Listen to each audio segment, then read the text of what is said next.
Blog Talk Radio. Good evening, everybody, and welcome to Late Night Leos.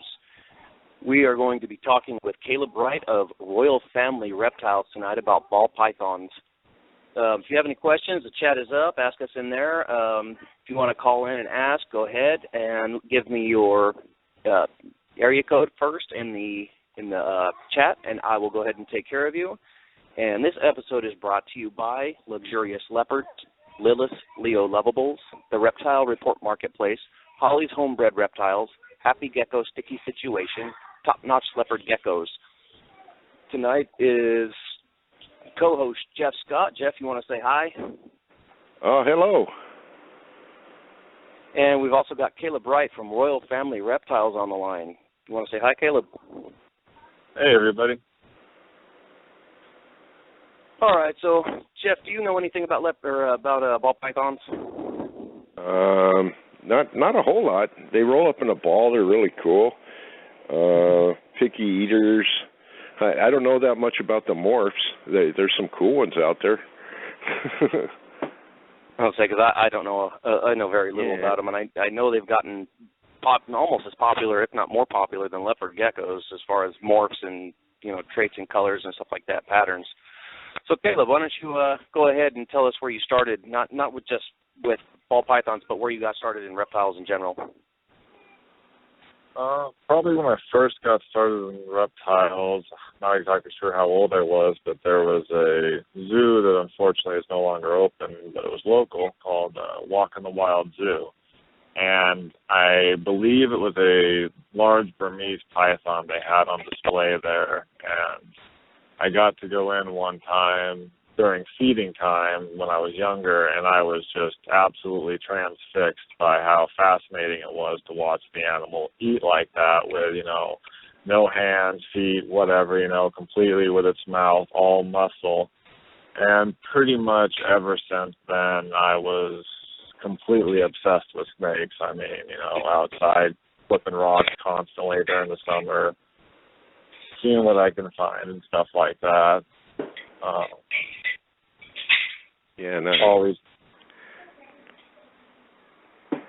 Oh, go ahead. Oh, go ahead. No, it's fine. No, I can totally relate to that. I remember going to the alligator farm and watching them feed the snakes, and just going nuts over it. Yeah, to me it was just something so different and so unique and stuff, and I just kind of was always fascinated by it. And plus, my mom was absolutely terrified of them, so I mean, of course, that probably played a slight factor into me liking them too. Of course, I'll admit. Win-win. How old were you, Caleb, when you got started? In ball pythons or reptiles in general?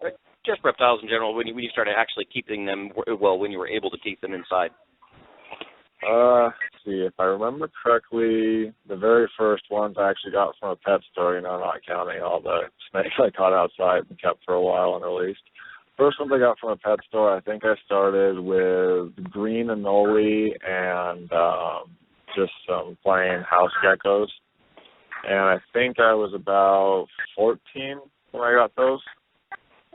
And that was kind of the foot in the doorway with my mom, to try to kind of start getting her open to other stuff. And I think I was about 16 when my dad finally decided to let me get a snake for my birthday. So we kind of went out and just got it and set it up. And my mom came home. And it's like, hey, here's the snake. What do you think? And it kind of went from there. Wow. What kind of snake was your first one? Very first one was a ball python, just a normal. That was where I started with my very first snake, ball python. Yeah. Oh, that's cool. I remember the days of the anoles. It was like the gateway reptile to get into the house. Mm-hmm. Oh yeah, definitely easy to carry, cheap, and everything. Yeah. Cool and interesting. Care for. Oh yeah. Yeah. Yeah. No, I had a. Gosh, think I had a ball python at one point in time, and I want to say it was supposed to go to my sister, but I think I traded it for a red-tailed boa instead, and that's the one my sister wanted, was the red-tailed boa. So I went to give that to her. I said, all right, you can have that. Just go to my house and go pick it up. And I said, I just fed it last night, so it should be full. She goes to pick it up at my house, and the mouse had eaten the snake, not the other way around. Oh wow. Yeah, my sister was super distraught. Yeah, it was all bad, and I learned from that. I'm thinking, oh, geez, I don't know if I'd ever feed live unless I actually hand fed it, or if I, it would have to be frozen thawed or something like that, because I wasn't gonna do that again to another animal. There's no way. Yeah. Yep, I've been there. Yeah, I learned that lesson myself. I'll admit it. We feed live to all of ours, but it is completely supervised. If the rat is old enough to do any sort of damage, I mean, basically if its eyes are open, we usually hand feed it, and we don't risk anything happening to anything. We are very careful. We don't leave stuff in the tub unsupervised at all. Do you feed them? Go ahead, Jeff. Do you feed them like in a separate tub than what you keep them in? No, actually, we just always fed them in their enclosure. Some people take them out and feed them in separate ones, but we've never really felt the need to do that personally. Yeah, no, I don't know. I've done it both ways with stuff I've had, but yeah, I had an incident where this was years ago. I was in high school and I didn't have a whole lot of money to feed the snakes that I had, so we used to go out and set snares for gophers. Mm-hmm. And I'd catch live gophers, and you've seen the teeth on those. Oh, yeah. But I put a gopher in with, I think it was a king snake. It was a huge king snake, and that gopher took a chunk out of the king snake. So from then on, I stunned them before I put them in there, which is cruel, but that's, and you should never feed like a wild rodent to a domestic snake. But that was in the 70s. Oh yeah, it was still cool then. Yeah, definitely. Usually, if I feed any rat with much size, I usually try to stun it first. I mean, yeah, like you said, it seems cruel, but in the end, in my opinion, also, if the rat's stunned, it's not going to feel it as much anyway. So it's kind of a win-win for both sides. Easier on the snake and the rat. Yeah. Do your ball pythons, are they like picky eaters? I hear a lot of, from my own experience from years ago, I had a couple that had just normals that were just picky eaters. They wouldn't eat white mice. They would only eat the brown, the black or the brown ones. Mm-hmm. I don't know if that's with everybody. I've talked to a few people that said, no, I don't know what you're talking about. As long as you keep the humidity and the heat and everything right, they're good eaters. So I don't know. In my opinion, it really depends on the snake. 'Cause most of them, as long as they're housed properly, it's no issue. But all of our snakes are housed the same, and we do have a couple that are very picky. We have one female pastel that is just dead set. She will take nothing but African soft fur rats. She actually gets offended when I offer her normal rats. Yeah. No, that's weird. Have you noticed it with different morphs with the ball pythons, that different morphs or maybe have different personalities, typical to that morph? There's been times where I've kind of thought I might have noticed it in certain ones, but I think it really just came down to the specific ones I was dealing with. Sometimes albinos seem to be a little bit more jumpy, but I've also noticed that in albino rats and mice, so I don't know if it has to do with their eyes, if they just see things a little differently, and that could be why. I'm not sure. Yeah. Yeah, that's kind of what I'm leaning to. I got a couple albino leopard geckos that they'll eat, but I know they're eating because the mealworms and stuff are gone, but and they poop in the bin. But And, I very, very rarely see them eat. Mm-hmm. I heard that when they reach about a year, or is it at a year and just a little older, or a year and younger, I can't remember, but that they have a problem. They go off food and people worry, and sometimes that's when a lot of the ball pythons are lost. Is that how true is that for all morphs, or is it just for the albinos like you were saying, or is it, is there some way to get around that? I've heard of what people refer to as they usually call like the 1,000-gram wall, which I don't know if it's so much in people's head or if it really happens. I think a lot of people heavily feed their young snakes because their metabolism is so high at that point. And one thing I've definitely noticed is if you feed them more than they really need, they're far more prone to take a break from feed, because ball pythons can fast for ridiculous amounts of time if they want to, with little to no side effects, honestly. I mean, we have a female, I couldn't tell you when the last time she fed for sure was, but I know it was last year, to put it in perspective. And she has lost like 50 grams in weight, but she's completely healthy, nothing wrong with her. She just does not want feed. And it's not the first time I've gone through this.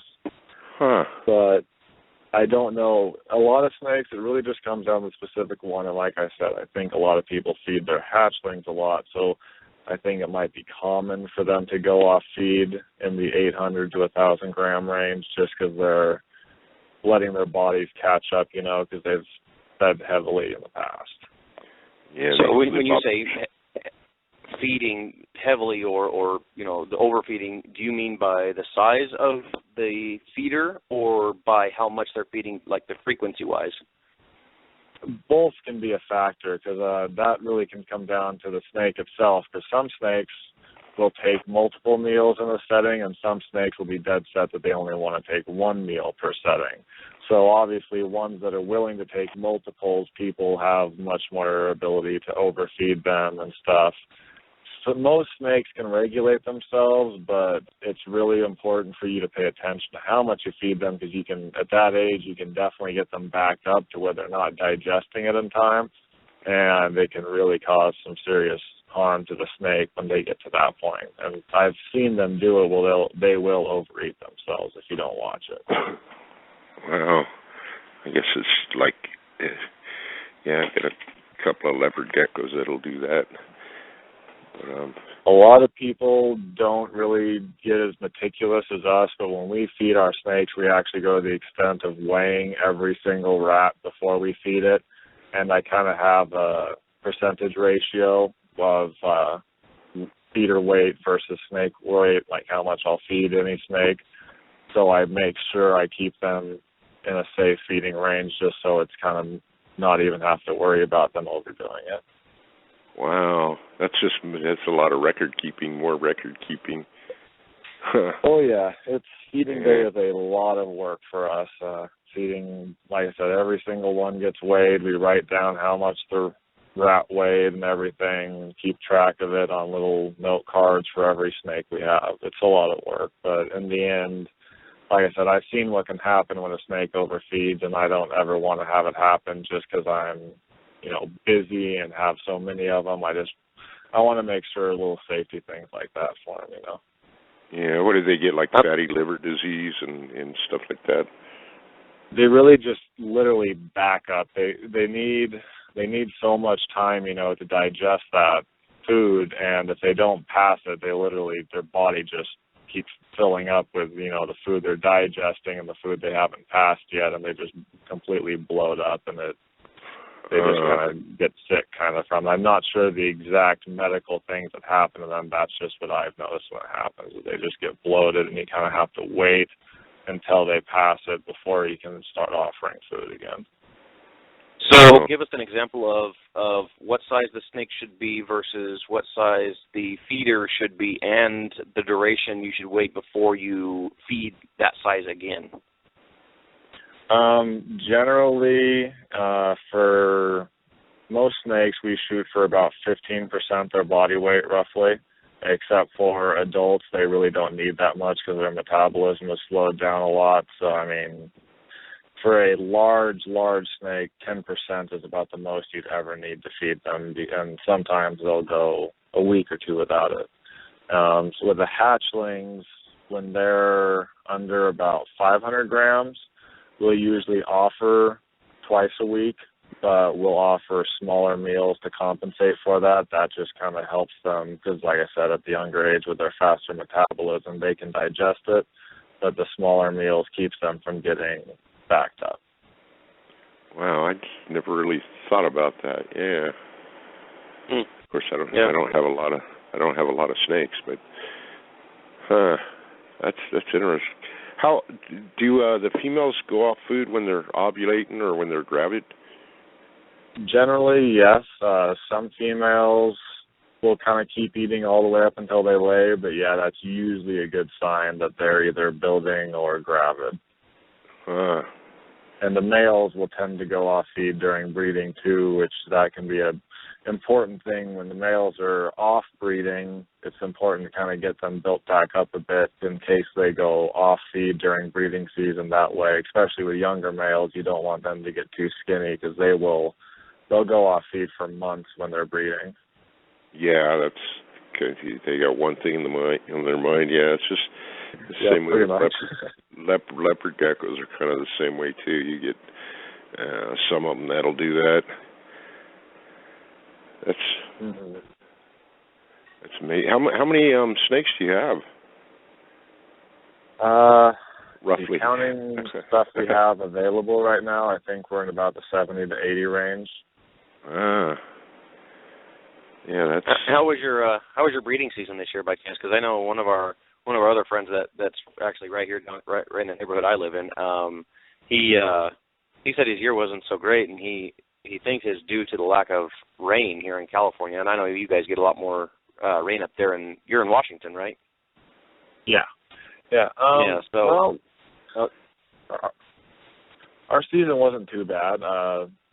I think for the majority of it, we had about 10 females breeding, and we ended up getting eggs from 7 of them. A few more of them came to size this year, and we've started breeding, which I don't expect anything from them until next year. So, I mean, that 7 out of 10 is not too bad. Out of the 7 clutches, one of them was a bad clutch, and the other 6, I think we only lost a total of 3 eggs out of all the clutches during incubation. And, I mean, no deformed babies, no babies died after hatching or anything. So, I mean, all in all, I feel it was a pretty good season. What age do ball pythons reach maturity? Well, with a male, most people kind of do a rule of thumb 6 months. I've heard of males as young as 3 or 4 months breeding, but average 6 months or more, and about 500 grams, although that kind of depends on the male and when they start producing. For a female, the rule of thumb is usually at least 18 months for her to be sexually ready. And as far as weight, I mean, I've heard all sorts of stuff. Most people go for at least 1,200 grams, if not 1,500. We usually just go for somewhere in that range, because if the female is still feeding heavily, some of them will pack on massive amounts of weight before they actually lay their eggs. So, I mean, we had one that we started breeding about 1,300 grams, and by the time she laid her eggs, she was pushing 2,000 grams. So, I mean, she was plenty heavy by then. Wow. Interesting. Now, when they're gravid, do they? Because I know a little bit about snakes, particularly boas. Because I got a friend that breeds boas, and he shoots me pictures and gives me updates on how stuff is going and why they're doing what they're doing.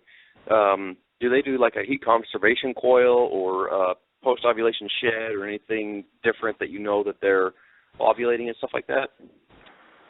The ovulation, for one thing, if you catch it, is pretty obvious because the female, it's about 2/3 of the way down her body, it looks like she swallowed a jumbo rat or something. It's just a huge mid-body swelling.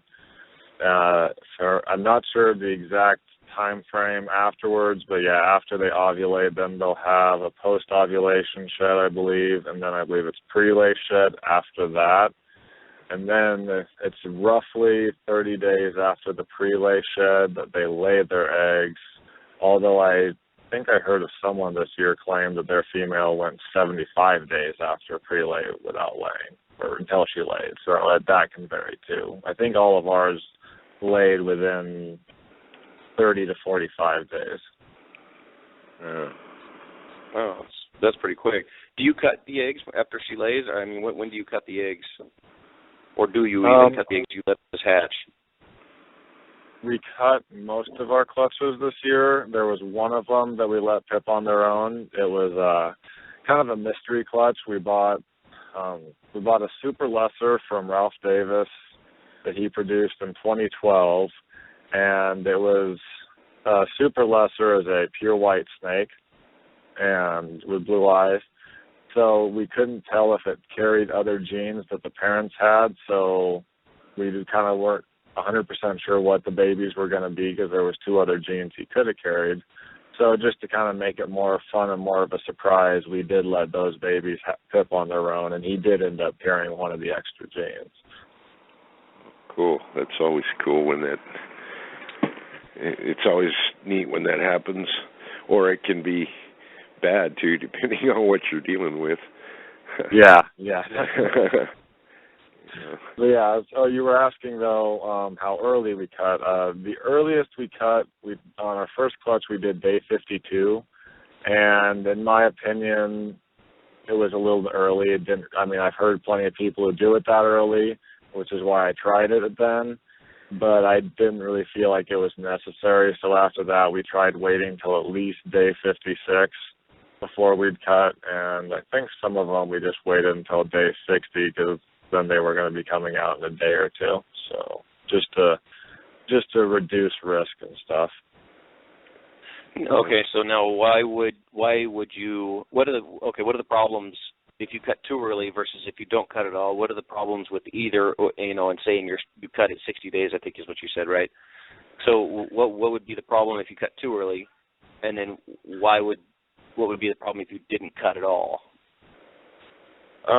Some people in theory don't really say there's any problem with not cutting, but there's always the chance that the hatchling is twisted in its umbilical cord or having some sort of problem getting out, and that you might be able to see that when you cut.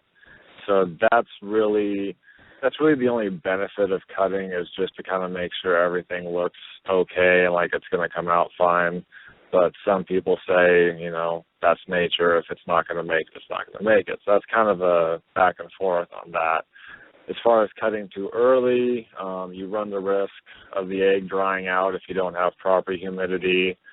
You run the risk of bacteria or mold or something getting in there and kind of just, ruining the fluid that it's in and having the fluid go bad before the hatchling has gotten out of it. Chances are, as long as you keep it really sterile and clean, you're not going to have any issues. But as I said, since there's not really any big bonuses to doing it early, I didn't find any need to do it. So we just kind of waited till day 60 just to check and see how they were doing and stuff. Yeah, that's. Do you temperature sex them, or do you just incubate them all? You just get what you get, a mix of whatever? As far as I know, yes, that is the way the genders go with them. I would like to know if there was a way to control it, because we had horrible luck and got mainly males this year, but as far as I know, it's just the luck of the draw. Huh. No, because I know a lot of reptiles, their sex is temperature dependent. And then, yeah, I've heard that. And with with leopard geckos, the higher temperatures you get males and lower female, and then with other reptiles, it's opposite of that. I think sea turtles, or I don't know. I was reading up on something, and it's like, whoa! I thought it was all the same. Oh, yeah, I kind of wondered. Sorry. Go ahead. No.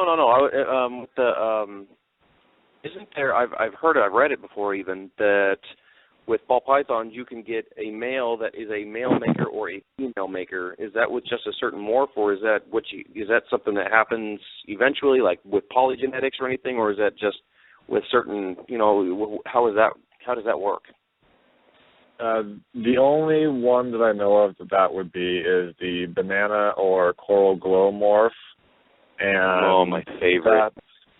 That's one we actually just added that one to our collection recently. We got it from a friend of ours, Logan Stillwell at Medusa Morphs. We got a banana spinner from him, and I don't know all the specifics, but from what I do know, basically, if you breed a male to anything and what he produces, if they're mainly males, then they're considered to be male makers, and they will produce roughly 95% males or something like that.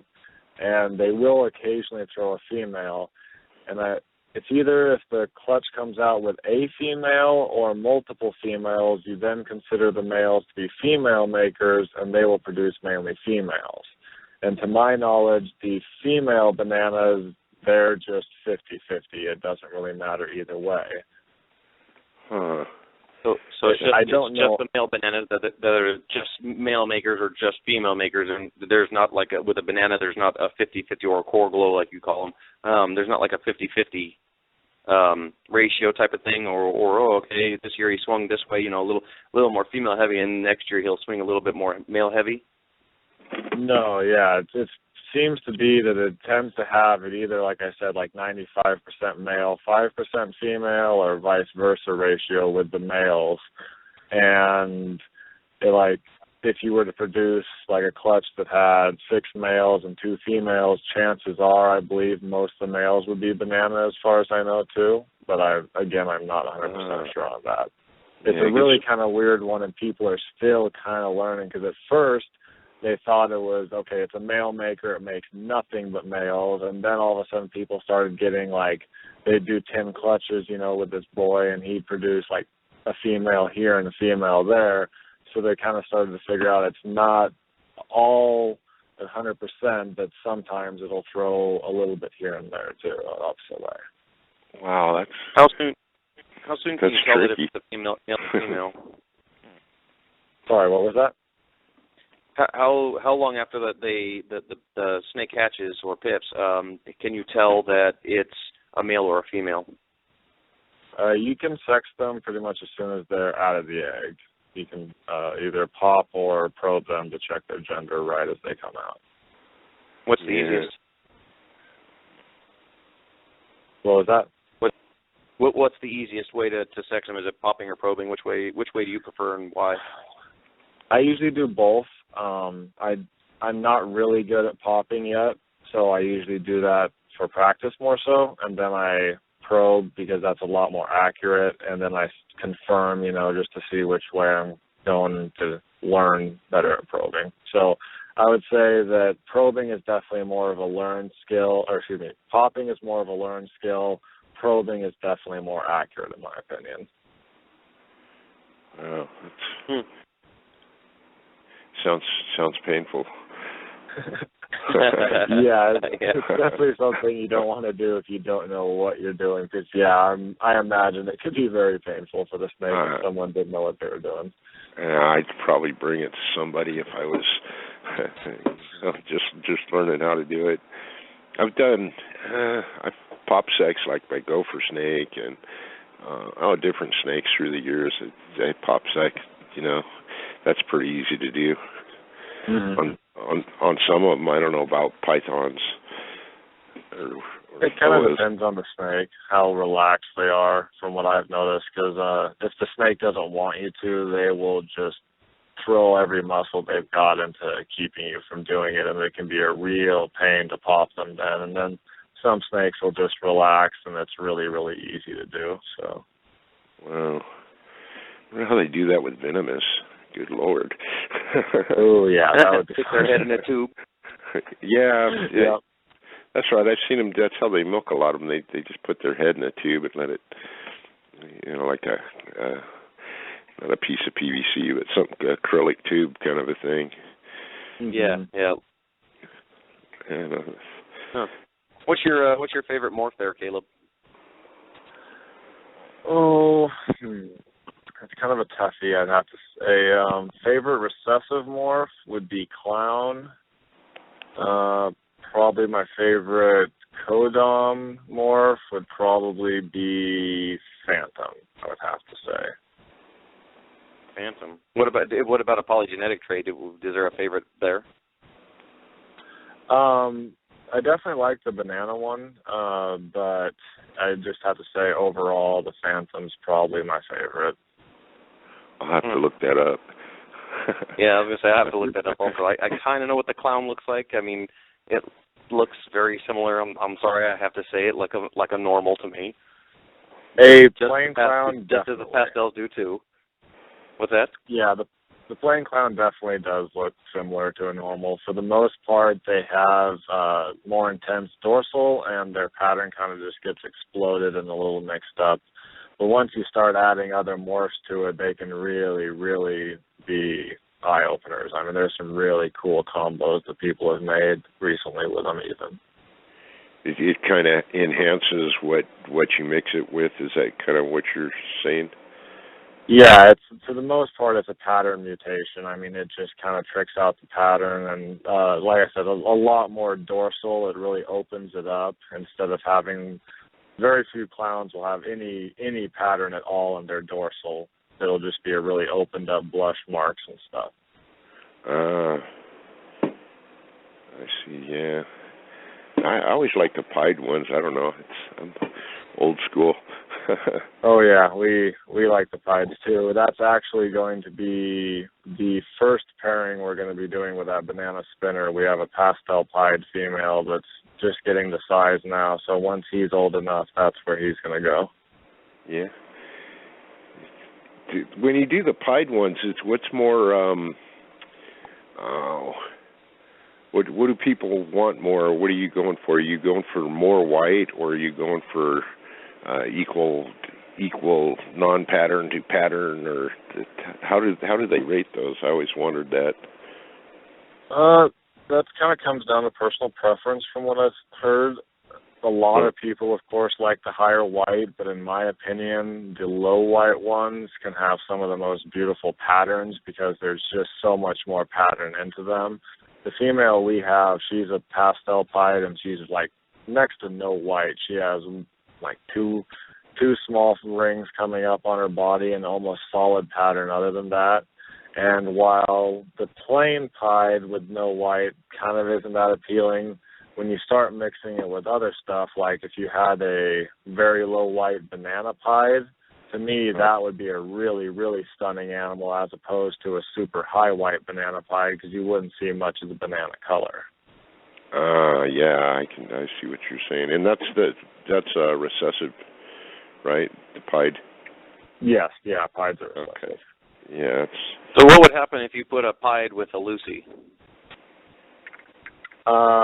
Well, if you put a pied with a super lesser blue-eyed Lucy, it would be, if that was the only genetics, it would produce all lesser het pieds.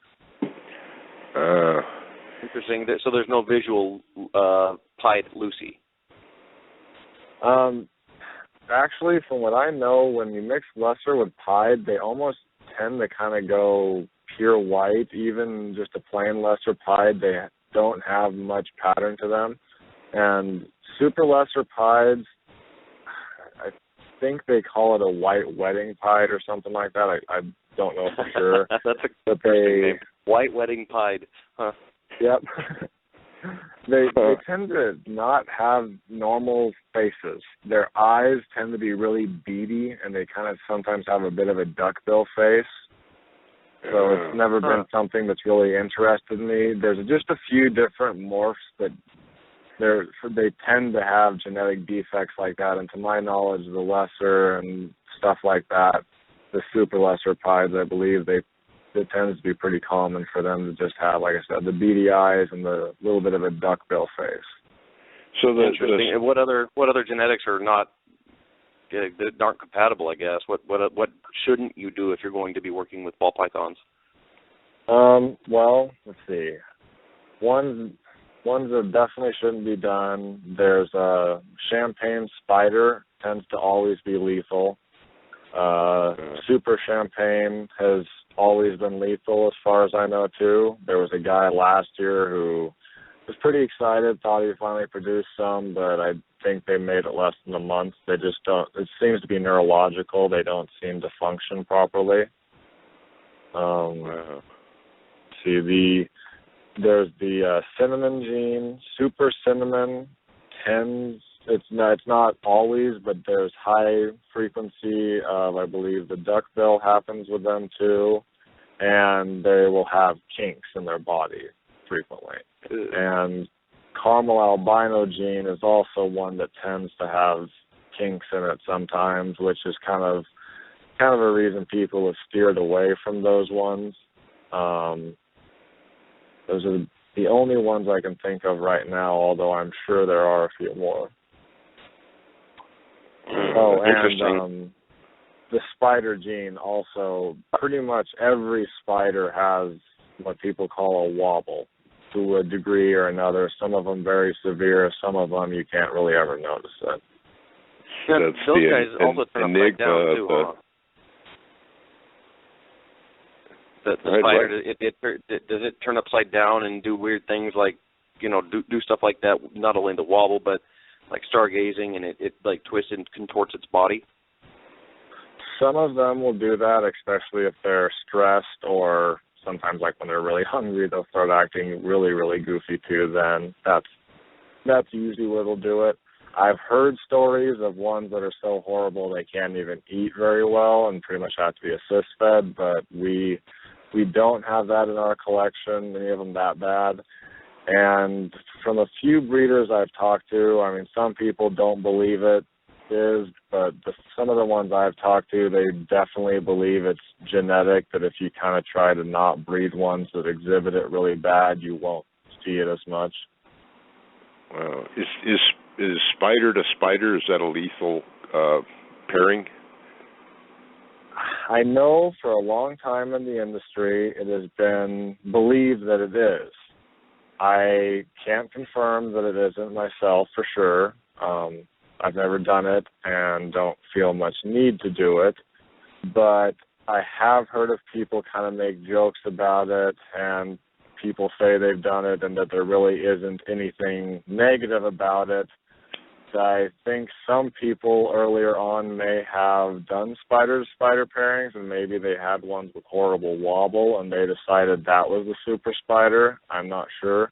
But as I said, from what I've heard recently, I would say that might be a bit of a myth, but I don't know for sure. Is it like a codom trait, or? Spider's a dominant trait, so theoretically the super form really shouldn't be anything different than the normal. Which, like I said, is why I have no desire to really test it, because it wouldn't profit or no bonus from it. It wouldn't improve the snake. It's just if it is true that it's lethal, I'd lose babies. If it's not true, I wouldn't be able to tell if there was a super spider. So. Yeah, no, it'd be like, so they call the supers basically a 2-copy kind of a thing. Yeah. Okay. Yeah. No, I was looking up ball python morphs, and God, you think leopard geckos have a lot? Jeez, Oh yeah, how many morphs are there? Do you even know a rough estimate of how many morphs there are in ball python? It's hard to say, because there's like new morphs being brought in from Africa daily. There's always people proving out new ones, constantly dinking around with stuff. And of course, there's also a lot of people who are probably technically working with the same morph, but since they can't prove it for sure and don't know that they're compatible, they call them different things. Oh, Lord. But I would guess there's probably well over 200 base morphs. Oh, and then there's combos of those too, so that get really sticky, huh? Oh, yeah. Like I said, it's hard to say with all the different new ones people are working with, and like I said, how many of them in the end are really just the same gene, but I would guess somewhere in the 200 range. Wow. That's silly. Yeah, it's ridiculous. There's a little bit too many options. Yeah, really. Well, how about another one of my favorites is the highway. Oh yeah, we don't have that yet. That's one we definitely want to add soon. So that's not in our collection yet, but that is an amazing animal, definitely. You know what I've been thinking is a highway by Coral Glow and see what happens. See if we can get like a highway Coral Glow type of thing going on. Oh man, that would just be the bee's knees. Yeah, that is kind of exactly what I've been thinking myself. We've got some of the stuff. The highway is I'm not sure if it's either gravel or asphalt. There's a freeway and a highway, and one of them's a gravel yellow belly, and the other one's asphalt yellow belly. Oh God! I'm not sure which one's which. But I think if I remember correctly, one of them is basically just a darker one. They're pretty similar, but one of them's got a lot more black to it, and I think it ages out a lot darker. But the yellow belly complex has like a lot of morphs that mix with it like that, because a super yellow belly is an ivory, which is a kind of pearlish snake with black eyes. Sometimes they'll have a yellow dorsal. But then there's another combo, specter, or people call it that, and if you breed that with a yellow belly, you get a super stripe. And then there's also spark, bred to yellow belly, makes a puma, and then, as I said, the asphalt and gravel bred to it will make your highway and freeway. So there's a whole bunch of different super forms of the yellow belly.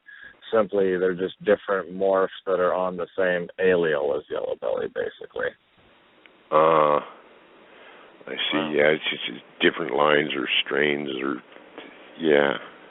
Pretty much. A lot of people, they get these kind of, yellow belly isn't that much to look at for the most part. If you don't know ball pythons, you can look at a yellow belly and it'll look a lot like a normal. But if you don't flip it over, yes, and even some of them that are yellow bellies, they won't have that intense of a belly depending on the quality even. So it can, if you don't have a trained eye, it can be really hard to pick out. And a lot of people were getting things from Africa that looked similar to other yellow bellies, and that's where you kind of got the spark, gravel, and asphalt and stuff, is people just figured, okay, it's a new line of yellow belly, I'll breed it to my yellow belly and get ivories. And then they started getting highways and freeways and super stripes and pumas, and that's when all these other new things came out, and they started finding all the other genes that were on the same complex as yellow belly.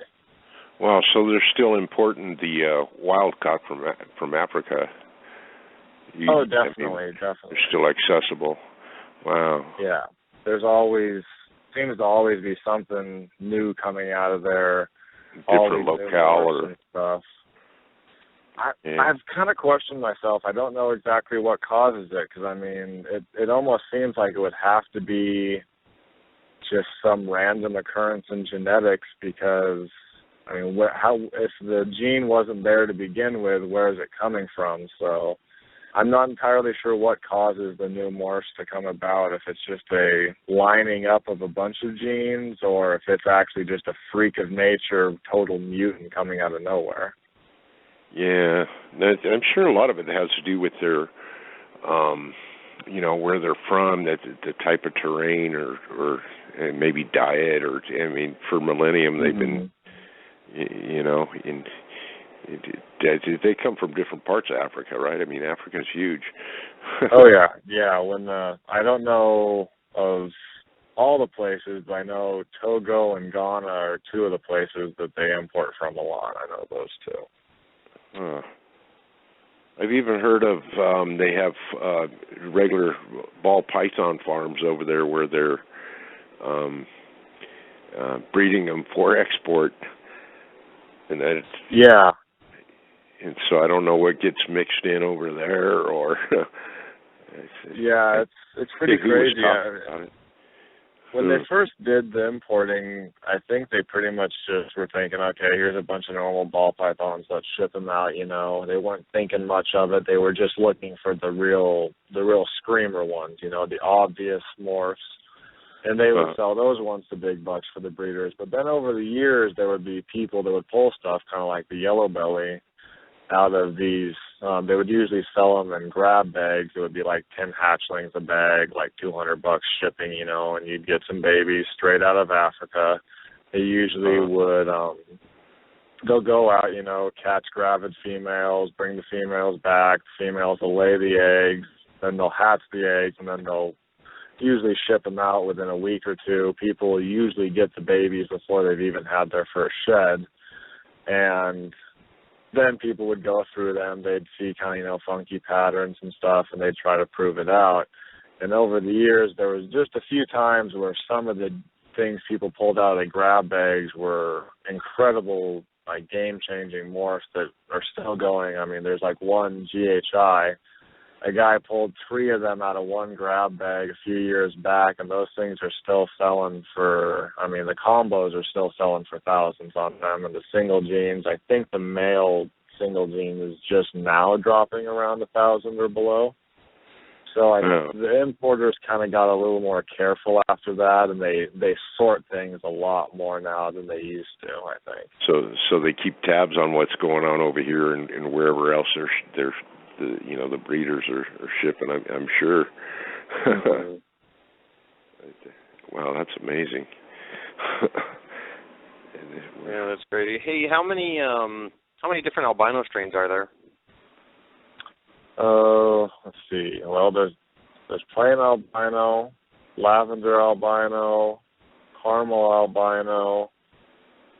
There's another line called Ultramel, which is it's similar to caramel albino, and it doesn't have the kinking problem I mentioned earlier, which of course makes it much more sought after.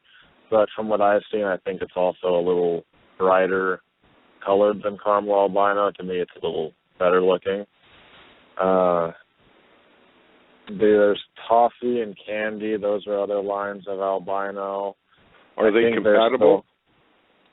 Okay, let's see. Albino, lavender, caramel, and ultramel are not compatible, as far as I know. None of them are.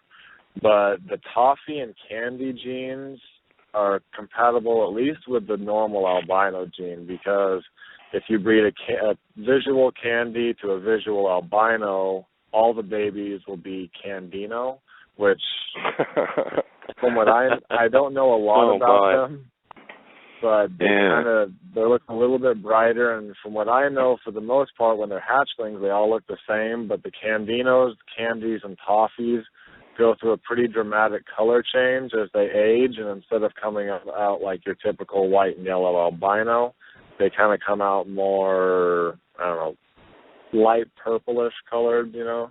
They don't have the same white color. It's kind of hard to describe the color without actually seeing it, honestly.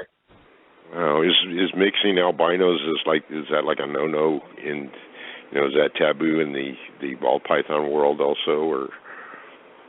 No, not to my knowledge. Nothing really. No one's really against it. The only problem when you start dealing with a candino, if you breed a candino to anything, you don't know what's what, because it could be a het candy or it could be a het albino, since the genes are compatible, and you really have no idea until you breed it. So they're basically possible hets no matter what.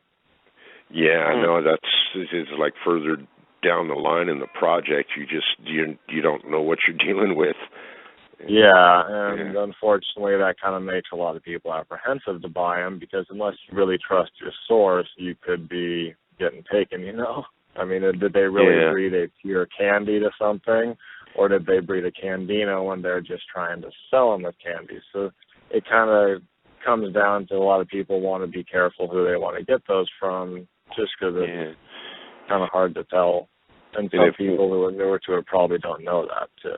And if one's higher market value, they can easily change the label to match their higher dollar amount that they want. Definitely. I can see where that would pose some serious problems.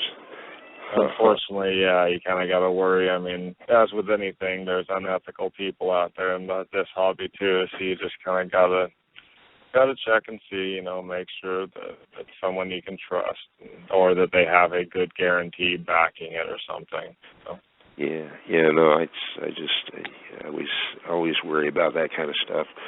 Well, in the leopard gecko trade, but yeah, I know it's like that across the board with anything. As soon as there's money involved, there's people, vultures. yeah, people get corrupt and greedy, and yeah. Well, those are going for more. Here, let's just change the name of that label. Exactly. Well, that's kind of like we were talking about the lesser gene earlier, and there's another gene people call butter. Personally, I feel they're the same thing. But a lot of people have it in their head that butter is a higher quality one. So some people will call if they breed a butter to a lesser, they'll call all the babies butters simply because they will demand a higher price, or because they seem more desirable to people who don't really realize that they're more or less the same gene, just maybe a different line of it, and you have good and bad examples of each. If you bred a butter to a lesser, in reality, you can't tell the difference. You'll just have genetic variation, as with everything. So. Which is also why we've stayed away from butter completely, because I just haven't even wanted to get mixed up in it. We've stuck with lesser for now, and that's just kind of, I don't want to have to say, well, I don't know if it's butter or lesser if you care. I just want to know this is what I have, this is what I'm selling, no questions asked. Yeah, labeling is very important. I mean, I always want to be spot on, tell everybody everything I know about the animal, and label it correctly. Oh yeah, because even like when we'll produce a possible het, and some people don't believe in het markers. I do believe in them. I think that I don't think they're across the board 100%. I don't think you should rely on them, but I think if you have a good eye, you can pick some out. And there's been a couple possible hets we produced this season that I'd bet money they'll prove, but I'm not going to change my price at all for that. My price will still be the non-het price, and I'll just sell it as a very pretty version of that, and it might prove, but I'm not going to raise my price, even though I would, like I said, bet money it will be the het. Yeah, you got to prove it out first. To sleep at night. Yeah, I mean, I don't want to be unethical about it. That's not how it is. I mean, honestly, what we've decided is it's a lot of fun being able to prove them out. I mean, it's a blast when you have something that you don't know what it's going to be, so you don't know what the offspring are going to be. To me, that's a lot of the fun of the hobby. So I don't want to throw a high price tag on it. To me, that's the experience that I want to pass on to people, because like I said, with that super lesser clutch, he ended up being a pinstripe too. So, I mean, it was really, really cool for us getting to see that extra gene in there and being completely surprised by it. So to me, it's not really something I feel the need to put a higher price on. To me, that's just kind of the fun of it. People get to have the chance at it. It may or may not prove, and it doesn't cost me anything. To me, the experience is more what matters. Yeah, they take up the same amount of space and the same amount of maintenance to take care of them. So I mean, that's half the fun of why I breed anyways, to see what's going to pop out of that egg. When I breed hets together. Oh, definitely. Yeah, that's the fun trying of it, to hit all the odds. Yeah, it's like pulling an arm on a slot machine to see what lines up. Oh yeah, definitely. It's how I always get an analogy of it. So if I were to start. Oh, go ahead. Oh, I'm sorry. If I were to start breeding ball pythons, and say I went to one of the big box stores and bought me a male and a female, do you guys look down upon people that do that, or do you not trust their genetics as much, or is it just one of those things? Because I know with leopard geckos, we don't particularly like that because there's a lot of genetics that shouldn't be mixed up. So is it the same way with ball pythons? So like you're talking about like big chain pet stores is what you mean, right? Yes. Yep. Okay. Well, for the most part, I would have to say I don't look down on it. I feel that you will generally get a lower quality animal, sometimes with health problems. Every pet store is different. I mean, you'll find good ones and bad ones in the same chain, so I definitely would never just condemn them all across the board. But generally, you will probably pay more at a chain pet store than you would a breeder. You can't guarantee the genetics of the animal because you don't even know where it came from in the first place. Sometimes, I mean, you go into a pet store, I mean, some of them are very knowledgeable, and some of them you go into and they really don't have a clue about anything to do with the animal. They're just, oh, it's a male because it has big spurs. Well, did you sex it? Well, no, it just has big spurs. Well, then you don't know. But unfortunately, some people really believe that that is a way to sex it. So it's hard to say. And I definitely, like I said, I don't frown upon it or anything. I just feel you are taking a gamble. You don't know what you're going to get. You don't know who produced it. I definitely, for the most part, wouldn't trust much of any hets from a big chain store.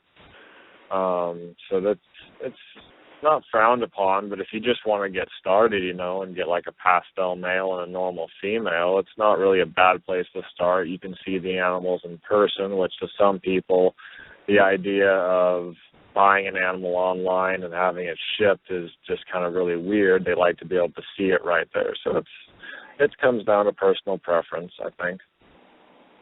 Yeah, no, I would definitely, if I was going to get into ball pythons, I would go through a breeder.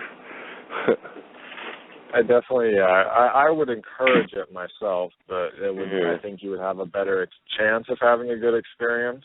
Not like I said, you might have a great experience going through a pet store, but I think going through a reputable breeder, you will definitely increase your odds of having a good experience with it, as opposed to other issues arising, or unfortunately a lot of pet stores don't even know how to properly care for a ball python. They'll suggest stuff that is nowhere near what they need, and it could actually end up getting your animal killed because it's just not the proper conditions, and it could get sick from it. So finding someone knowledgeable to me is the key thing, and not so much where you go, just making sure it's someone knowledgeable. Yeah, research, always. Exactly. Yep.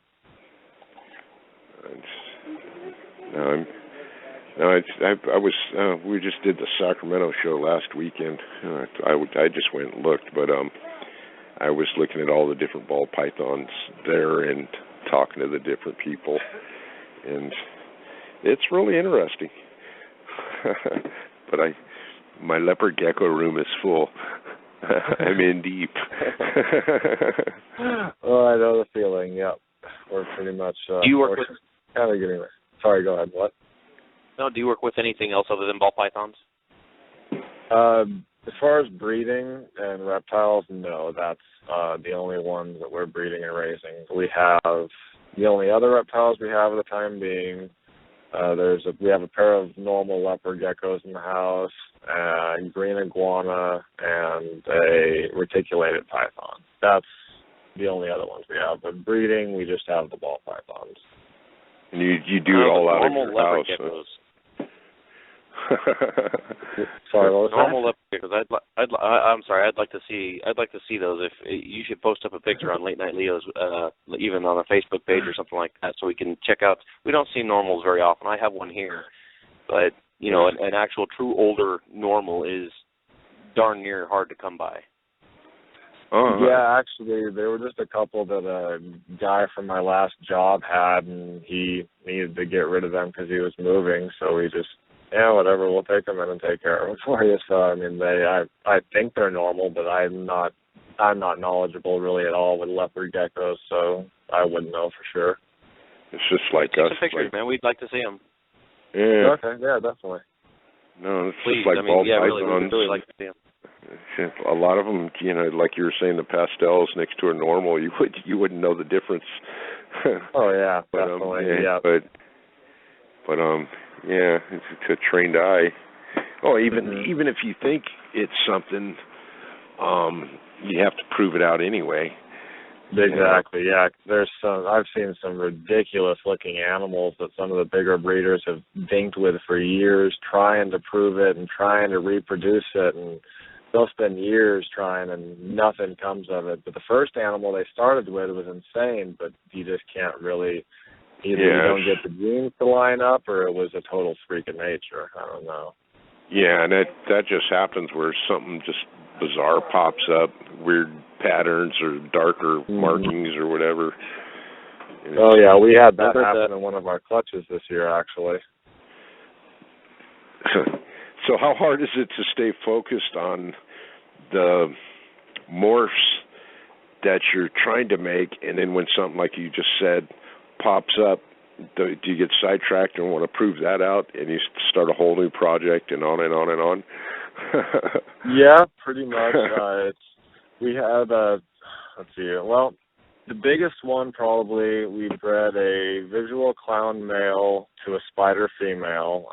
As far as we knew, the spider was just a normal spider and a little reduced looking. I mean, I kind of always try to go for exceptional looking ones, quality over quantity. Yeah. But I didn't think anything more than that. We got 5 eggs out of it. All of them incubated fine. And I cut them on, I think it was day 56. And, of course, we were just expecting spider het clowns and normal het clowns from the clutch. And the first egg I cut open, I'm looking at it, and it looked like a clown. And I'm thinking, okay, what's going on here? There shouldn't be a clown in any of these eggs. So I keep kind of looking in at it, and it started almost looking like there was 2 snakes. So it kind of got me thinking, okay, maybe we got twins in here, but still, why does one look like a clown? So, of course, that was like the longest 4 days of my life waiting for him to come out of his egg. It was total torture. Yeah. Like posts on Facebook trying to see what people thought. And then another one of the eggs showed its face, and there was a spider.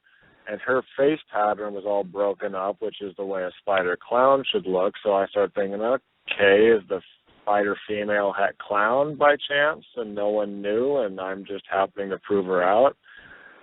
And the babies finally come out, and there was no clowns, but the first one that I saw that I thought was a clown ended up being some weird high expression het clown male that looks like he really, really, really wanted to be a clown. I mean, I've posted pictures of him. Some people say he's just high expression het clown. Some people tell me he's going to prove out to be a visual clown. It created quite the debate on a few Facebook groups and stuff, seeing what people thought about him. And to this day, I mean, we don't know what he is. He looks like he's about 95% clown, but he's got like paradox spots on him all throughout his pattern, and then his face pattern too is completely different from one side to the other. One side of his face looks completely clown patterned. I mean, if you just saw that side of his face, many, many people would believe he's a clown 100%. But then when you look at the other side of his face, well, it kind of has the coloration. The pattern is completely normal looking, which is really weird. I don't know why he ended up like that. But he was also the only normal out of the clutch. Everything else in the clutch was spiders, so we didn't have anything to compare him to. So at this point, we don't really know what the heck happened there. Kind of a chimera kind of thing, huh? Yeah, and it was at this point we're keeping him definitely. I mean, he's so unique and cool looking. We ended up calling him the Joker because he was messing with us so much coming out of the egg. And it's a male. He's a male too, so you can play around with that project a lot easier than if it was a female that came out like that, huh? Definitely, and that's what we plan on doing with the first time. As soon as the mother's ready to breed again, we're going to go ahead and put him to her just to see if there's something funky that she's carrying, or if he was just a total freak of nature that came out of nowhere. Yeah. Now that's the thing about not being able to temp sex them. like with leopard geckos, like one year you get a good male, so you go, all right, well, I'll put him back to his mom and back to his sisters and kind of see what's in it. And next year I'll temp sex for all females and go from there. But with the ball python world, I guess you kind of got to take what's the dealer deals you. Yeah, pretty much. Get what you get. You don't throw a fit. Yeah, exactly. Thankfully, I mean, like I said, we had pretty nasty odds this year as far as male-female ratio. I think we ended up having about 70% male, 30% female, roughly. It was not the best. I mean, it could have been worse, but in the end, we got really lucky because basically every female we were hoping to produce, we got in every clutch. So, I mean, the ones we wanted to hold back. And pretty much every female that we did produce, for some reason, almost all the females were the exceptional-looking ones of the clutch. So that was kind of a nice bonus, too, is that they were the good-looking ones. Yeah, is it harder to get to sell the males? For the most part, yeah. Yeah, I mean, it depends on the male. Sometimes they can be kind of a little cheaper and more affordable for people, making them a little more desirable as a pet. But for breeding, of course, I mean, most people, you want to have far more females than males. So having this many males has definitely made it a bit harder to sell our stock this year. Yeah, how many females can a male service in a season? Really, that would mainly depend on the male and what sort of shape he was in, and if he continued to feed throughout breeding. Because I mean, if he wants to keep breeding and if he's in good physical shape, I don't know that there really would be a limit. I mean, it would more so be how many you wanted to put them to. But of course, if they go off feed early and start getting skinny fast, then you just kind of want to keep them away from the females as much as possible until they start feeding. Because of course, you don't want to breed them to death or anything. No, I was just kind of wondering on that. I know I have a couple males that, God, they could probably put them with 20 or 30 females through a season, and they don't slow down. But I don't need to do that. Yeah, I think the most, like I said, we don't have a lot of breeding females right now, but about the most that we did was about 4 females, 5 females to 1 male, I think. Yeah, that was our clown male. We plugged like everything into him. Huh. No, that's interesting. I just always wondered how that worked in the ball python world. We did him to a pastel, spider, lemon blast, which is a pastel pinstripe.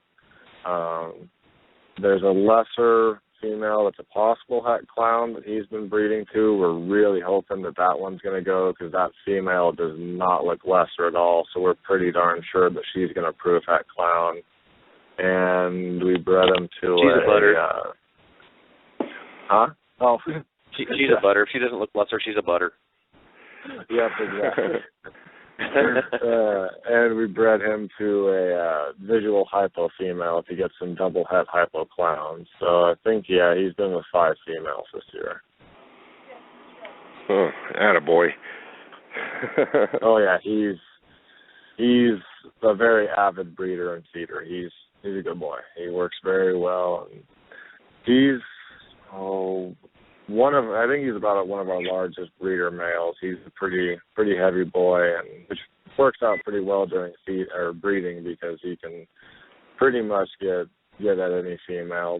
Even the ones who don't want to breed, he usually still succeeds in the end. He sways them over. Oh yeah, or just wears them out. There was one female he just chased around the tub for about 24 hours straight, and she finally stopped moving and. Oh yeah, that was the lesser possible hat clown. Yeah, he finally just tore her out, I guess. Wow, that's insane. Do you do shows or most of your sales online or? Yeah, most of the stuff we do right now is local stuff, and I mean, we're advertising online, but we haven't gotten much going there yet. I still need to try to look at getting a king snake and fauna account set up. But given the fact with the winter coming on, I just wasn't sure if it was worth paying for the account since living here, we don't have much shipping time left. Yeah. So what is your account that you would go under? Where can people come look at your stuff and what you got for sale and what stuff you're breeding and have going on? We have all of the stuff.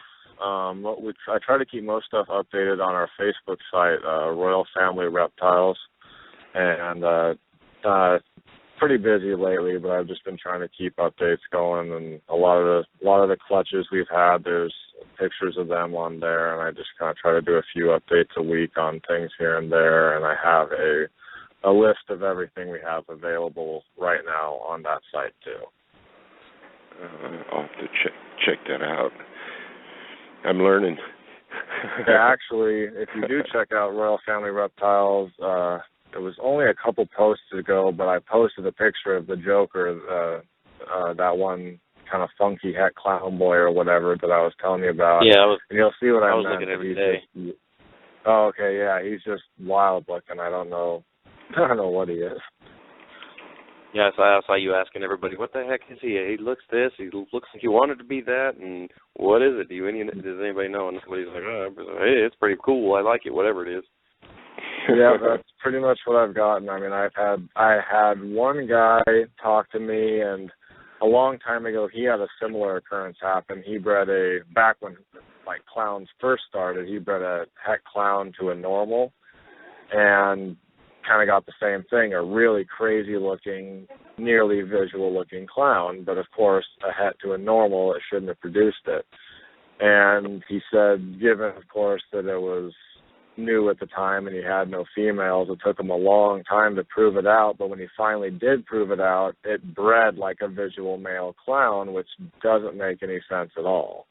Unless clown's a codom trait, not a recessive trait, and that's kind of something people have wondered, and I mean, there's been a few other times I keep seeing it pop up other times where people have bred clown stuff and visuals have popped out of it, or it seems like somebody also had one but they did like a cinnamon het clown or something, and a super cinnamon came out of it, which was really weird. So I'm not sure what's going on there. I don't know if anyone really knows yet. There's definitely something weird going on with the clown gene. Yeah, and you're saying recessive markers and things. I know in, like with leopard geckos, you can, like if you breed a blizzard to something, you can tell that, it's at blizzard a lot of times. Mm-hmm. Or eclipse, or one of the other things.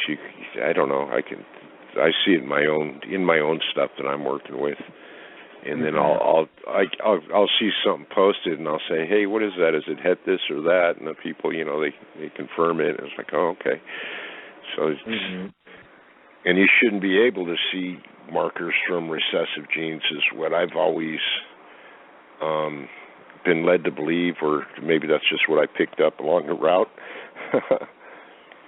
That's kind of supposed to be what recessives are. I mean, that's that they don't visually show anything in their het form. But, I don't know, in my opinion, I think it just varies. I mean, I think it's an easier way to look at it, especially for new people in the hobby, to just say, it's a het, it looks normal, because some of them will look wildly normal. I mean, they'll just look completely normal, even though they are obviously a het due to the pairing that produced them. And then some hets will just, they almost look like the morph, or they'll like show a lot of traits of the morph that they're a het for.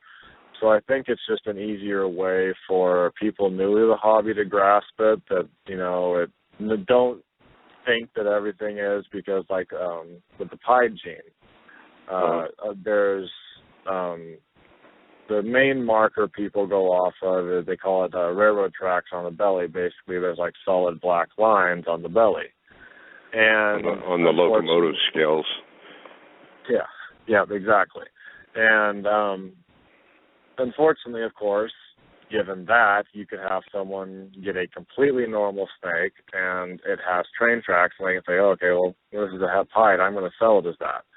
So it's easier for people, I think, to just look at it that those markers are there, and they can, I mean, if you're unsure of who you're buying from, it might, you know, make it feel better, but you can't rely on them because they're not 100% across the board. I mean, there's different markers. I mean, you can have a clutch full of hets. I mean, we did, like I said, we did the clown to the hypo, so everything in that clutch is a het clown and het hypo, and there's some similarity in about 3 of them, but then there's about 2 or 3 babies in the clutch that look completely different, and they're obviously exhibiting a lot more of the hets than the other ones are. So it really varies and just depends on the animal, I think. Yeah. It's in the genetics of it all, or I don't know. It's completely different in the hobby than from what I've learned. And I've got very little formal genetic training, just with the horticulture and the plants and stuff. And then I get into the hobby side of it, and it's like, wait, that's not what I learned. So it's all confusing. And I'm sure if you went to, you know, the ball pythons to leopard geckos to something else, the hobbyist names kind of dilute what's really going on. If that makes sense. Definitely. Yeah. Yeah, and each species are different in and of themselves. Because, like you were asking earlier about albinos being compatible in ball pythons, and like I said, most of them aren't. But to my knowledge, in reticulated pythons, most of the albinos are compatible. Which, when I first started reading that, with my knowledge being mainly of ball pythons, that was completely fascinating to me. That there were so many compatible forms that you could breed. I mean, I think they have purple, caramel, lavender, and white phase albino, and like you can breed different ones together, and it'll kind of be, okay, you can breed a purple to a white, and you might get purple albinos and white phase albinos from the same clutch. You don't get double hets, which, as I said, with my knowledge of ball pythons, that was amazing because you can't do that with ball pythons except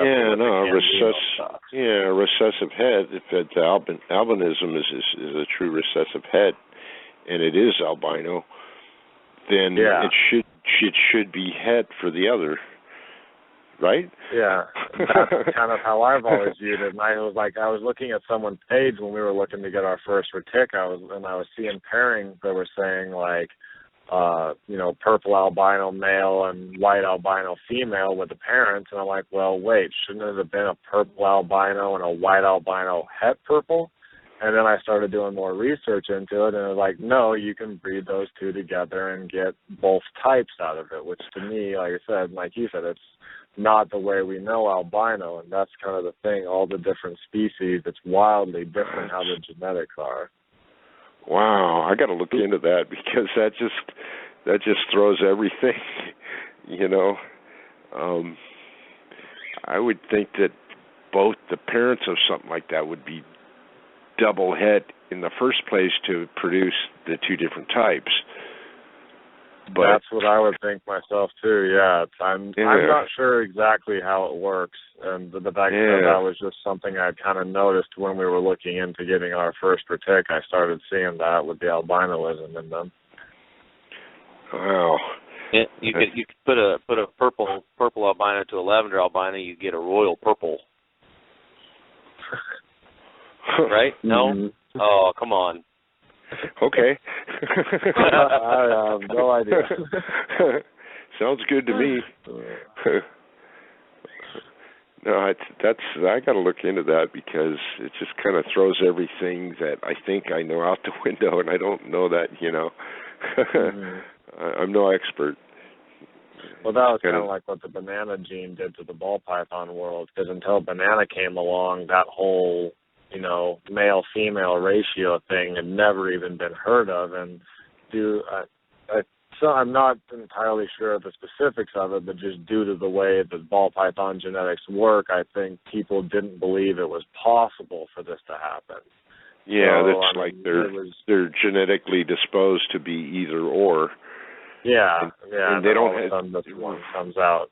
Yeah, and reptiles don't have chromosomes like with the X and Y's like mammals. It's entirely either temperature, sex, or random, from what I understand. Yeah, I can't think of what the letter designation is for ball pythons, but yeah, you're correct. It is not the same as humans and mammals and stuff. It is a different way that they are with their chromosomes. Yeah, and cold-blooded animals, that's just, I don't know. I don't understand it, but yeah, that's about my basic knowledge. So what's the difference between a banana and a coral glow? Oh, well, that depends on who you ask. Exactly. I was say I ask everybody that's into ball pythons only because I want to know. In my opinion, I think it's the same as butter and lesser. I think two people got the same morph out of Africa around the same time. In my opinion, it's very likely that there's differences, but I think that would mainly be due to what the first breeder bred the first one out of Africa to. Because, say they both get the same morph, but they breed it to a whole bunch of normal females. Like one breeder tends to collect females that have bright traits, and one tends to collect females that have pattern traits. And I mean, to me, that could affect the whole morph down the road. So I think line breeding is more the only difference you see. And to me, I believe them to be the same morphs at their core, especially given the fact that both of them have that gender thing. I mean, what the heck would be the odds of two morphs popping out of nowhere that had that were different morphs? To me, that's really the key thing that makes me believe they're the same. Yeah, and there could just be polygenetics in there that are at play that you're not seeing. Mm-hmm. I've heard the speckling up the side, the amount of blushing and stuff like that. But your answer makes the most sense out of all of them that I think I've heard. Yeah, that's kind of the same way I view the butters and the lessers. I think two people got the same thing around the same time. And as I mentioned earlier, until you really bred them together, you can't guarantee they're compatible. So it's almost unethical to say they're compatible, because what if someone buys them thinking they are? So I understand why people name them different things, but definitely down the line it creates some pretty big debates, because I've seen some people who were just screaming on chat sites about that they are different morphs, and that really, really creates some heated debates sometimes. But that's just my personal opinion on it. I'm sure there's a lot of that heated debate, drama, however you want to label it, in the ball python world as well as the leopard gecko world. Oh yeah, they're definitely. In some of the debates, in my personal opinion, and from what I've heard from a lot of people, I find there to be a lot more. The ball python industry seems to be a little bit more aggressive, not quite as friendly. I think a lot of it has to do with how widespread it is, and you just kind of get a lot bigger variety of people. And I think some of the other reptile breeding stuff just requires a lot more dedication and work to it. So I think that kind of can keep it into a kind of a more tight-knit, devoted group instead of ball pythons. I think you also get a lot of business-type people, which there's a huge difference between someone who's into it for just the investment side and someone who's in it just for the hobby side, because you're going at it with different perspectives. Absolutely. No, I can see that happening in all of it. Yeah, definitely. I just think ball pythons, as popular as they are, I think it attracts a lot more business type ones than some of your other hobbies, just because they aren't as widespread. So you kind of get more of the hobbyist than the investor. And the price tag on them is a bit higher too. So I mean, an investor, you know, they're going to look at the price tag. Well, I got this much real estate. I could fill it up with this. I like reptiles. What's going to bring in the higher dollar?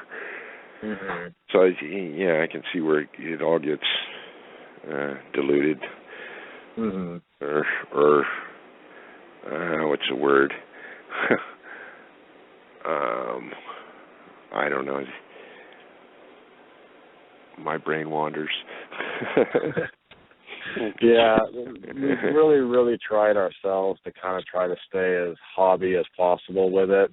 We don't want it. I mean, of course, we wouldn't mind if one day we made money off of this, but we've perfectly accepted the fact that it's probably going to be something we break even on, if anything, and we want to have fun with it and have the experience of it.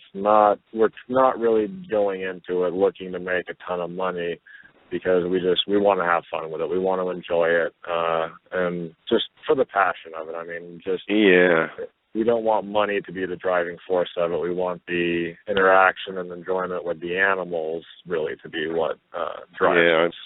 I'm feeling you there. That's, if you had to worry about the bottom line all the time, it would just drive you nuts. Oh yeah, definitely. Yeah. And you have to love it. You have to love it, or you wouldn't do it. I mean, that's the way I am. If money was a thing, I would have quit a long time ago and invested in gold or silver or something. Yeah. And I think that's a lot of what separates people from it. I don't think people who don't have the passion and love for it, I don't think they last very long, simply because it's much more difficult to endure in it if money is your only goal. If you can't take the good with the bad and stuff, you're not going to make it very long in this.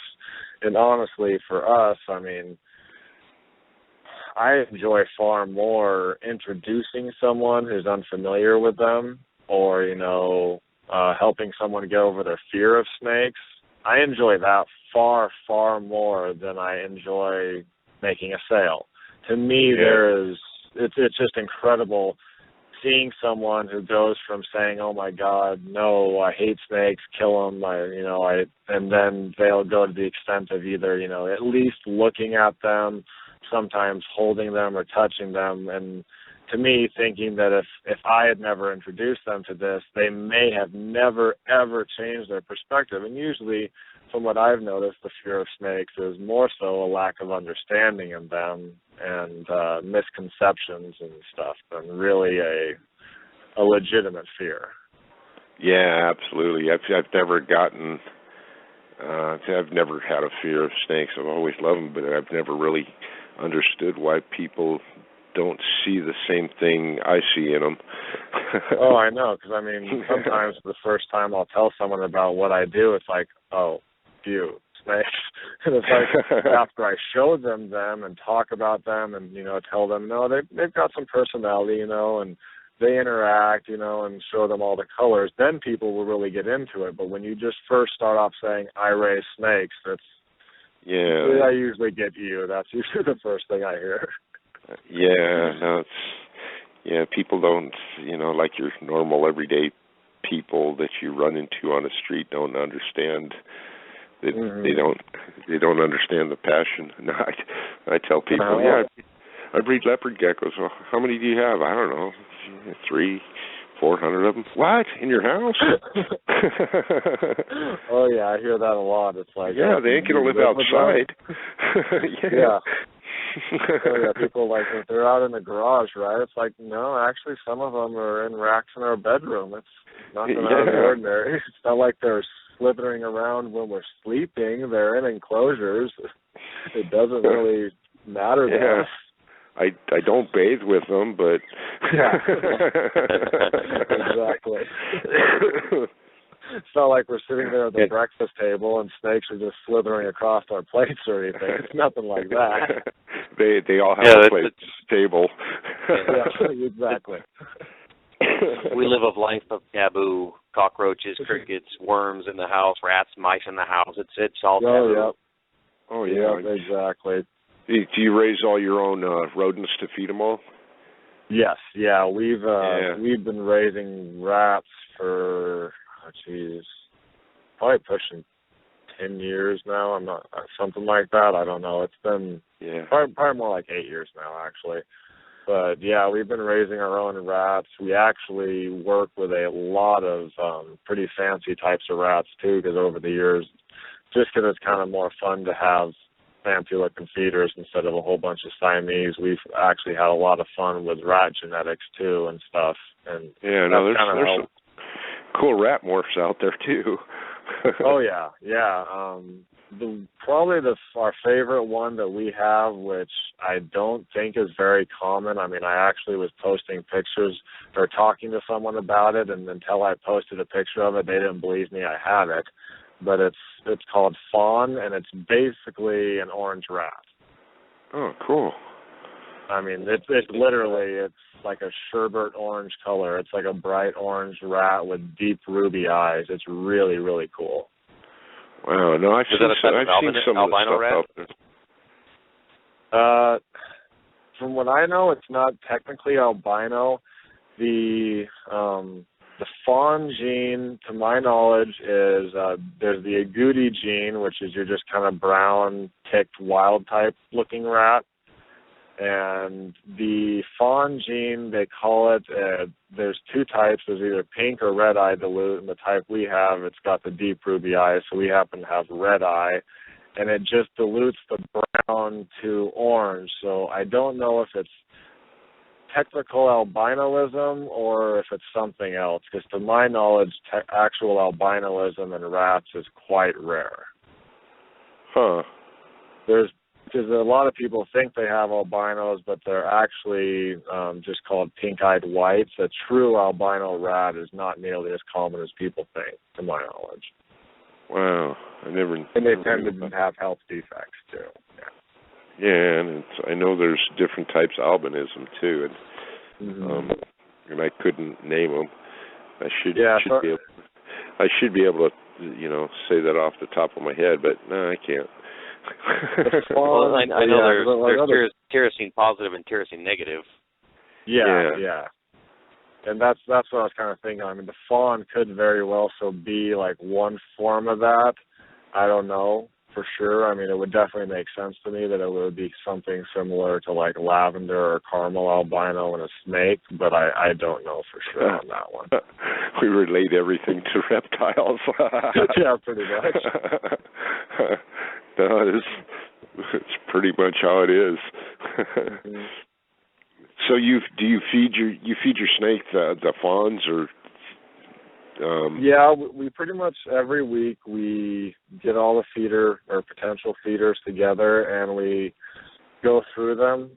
We pick certain patterned ones we'd like to keep back, and most before a rat really gets into our breeding colonies and groups and stuff, it usually goes through about half a dozen sortings, and like we'll keep going through it and make sure it has good temperament. And that's another thing that we've done to help with live feeding is we've spent years breeding aggression out of our rats and trying to only keep good-tempered ones. Because, I mean, yeah, you'll still get your mean ones, your crazy ones, but I definitely have noticed that temperament can be bred out of them. I mean, like an aggressive rat, if you keep breeding an aggressive one into your colonies, you will probably keep getting aggressive rats. So we'll go through them, keep good pattern ones and ones with good natural temperament pretty much every week.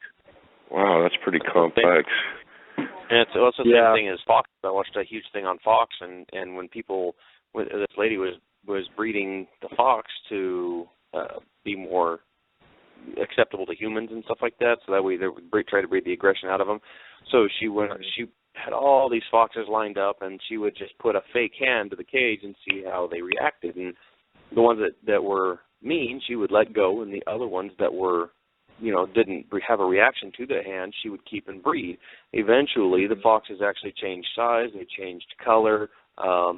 With the more line breeding she did to keep the aggression part down, they actually physically changed. was really Yeah. amazing to watch. But yeah, it sounds My something girlfriend's similar to actually that. done research into that. She actually was really fascinated by the foxes and stuff. I remember her telling me about that, how much work they had done in line breeding and domesticating them, and how much, like you said, that they changed when they did it too. I'm sure that's how we got our dogs and our domestic dogs and our domestic cats is, through years and years and years of domesticating. Aren't all dogs are related to wolves or something, I think. Oh yeah, I'm sure. Yeah. That's interesting stuff. Mm-hmm. Yeah, you go through a lot of work just to keep the snakes. I mean, you got to breed all the feeders, feed the snakes. You weigh everything, and you got bin cleaning, and you keep them in a rack system, right? Yeah. Yep. Yeah, we keep the rodents and the snakes are both in rack systems. Yeah. Wow, no, that's a lot. It's like when I go to feed the leopard geckos, I just grab some mealworms or superworms, and I don't look at each one. Oh yeah, that's a lot easier with that. You don't got to worry about the mealworm biting your gecko. No. It's with the dubia roaches, I'll go through and select different sizes for different size animals. But mealworms and superworms, I just grab a handful and throw them in a little feeder dish, and there you go. After gut loading, of course. Yeah. But I don't sit there and put like 5 superworms on a scale and 10 mealworms and weigh the gecko. Okay, you'll get this much. And although I have a few that I probably should do that too. Yeah, I don't think many breeders are that specific about it, and I don't know that it's super necessary. It's just the way we have chosen to do it, like I said. So you're pretty much telling me that your record keeping is stellar and people should buy from you. Thank you. For sure. Buy with confidence. Yeah, that's. In the past, I mean, when I first started getting into ball pythons years and years ago, I mean, when I first did it, I trusted the wrong people. I was gullible at times, not knowing things. I would buy from someone that I shouldn't have, and I've seen the cost of what happens when that happens to someone, and it's really horrible to have to watch any animal like that be sick, have to die. I mean, there's been ones that I've taken and spent more on vet care than I spent on the animal in the first place, and still had to watch it die in the end, no matter what I did. And in the end, through those bad experiences, I've just decided that I would rather go a little overboard than underboard, because I don't ever want to be the cause of that with someone else myself. Yeah, and you want people that get into the hobby or that are into it already to keep it going. Exactly, yeah. I don't want to be damaging the hobby at all. I want to improve upon it, if anything. Yeah. Good for you. That's awesome. I think that's what all of us hobbyists try to do, is make it better. Yeah. Now, that's what needs to be done. I mean, you don't go into it hoping to take something from it. Go into it trying to improve it and stuff, and share the experience, the things that you loved with other people, so it can keep living on and stuff with the next generation. They're going to be the next breeders. I don't want to sit there and give them a bunch of bad experiences that either turn them into poor breeders or completely steer them away from it altogether, Absolutely. Yeah, well, good for you for your persistence, too, considering that you had a tough start and you bought from the wrong people and had to go through what you've gone through, and you still went and continued to get better and try different things and come out where you're at, where you are now, because I think, if I'm not mistaken, you're working with Josh Hawley, right, and helping him, and he's helping you type of thing? Yeah, definitely. Yeah, it's been a long road. Like I said, there's been a lot of downsides in the past. Just these past couple of years, I took a long break from it. I wasn't even sure if I was going to come back to it ever, but few years ago, my girlfriend and I both got a nice job together where we were making extra money, and we just kind of, we still had a few ball pythons, we still raised the rats, and we figured, well, why don't we just give it a try? Why don't we try and start breeding again? We'll be selective, be careful and stuff. We already have the rats, so it wasn't like we had to worry about buying feeders and like we'd have a big cost. And I remember, I think it was it wasn't that long ago, when we first started getting back into it last year, the year before, we decided 12 snakes was the max, and that didn't last long. It gets in your blood, man. It's yeah. It was after that it just kind of tumbled out of control, and we just kind of fell right back in love with it, and I'm really, really glad I gave it another chance. And like I said, though, that's why I want to be careful, because I don't want to deter someone from it like what almost happened to me, because I love working with these animals, but of course, due to the downsides I had with it, I needed a break from it. So I try and be careful just from past experiences. I've learned my lesson, and I don't want other people to have to learn that lesson if they don't have to. Yeah, no, that's what keeps it alive, man. Mm-hmm. Yeah. So what other morphs do you work with in particular? So, what do you specialize in? Let's see. Like I said, we got doing a lot of stuff with Phantom coming up. We've done a lot of business recently with Ralph Davis. We